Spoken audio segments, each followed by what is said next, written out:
les fédérations bi demee noonu pour xam li fa nekk fédération sénégalaise de football bi nee nañ dafa bëri alal et pourtant wax nga sànq ne état bi mooy dépensé ba léegi mooy fay. est-ce que mooy fay te ma nga baal ma lay jox rek benn exemple. man ba ma ñëwee ci ndono gi. maanaam dañoo voté woon chapitre des compétitions internationales dotation bi 7 milliards 900 millions 910 000 la woon. te bu ma ñëwee man maa ngi jël service au mois d'avril.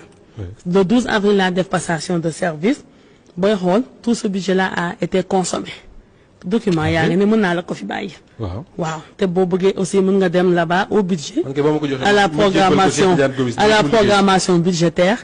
pour def vérification nga corroborer budget boobu maanaam janvier février mars lañ ko consommé. mu dem moo tax mu dem mu ngi nii te nag lu ci 580 millions.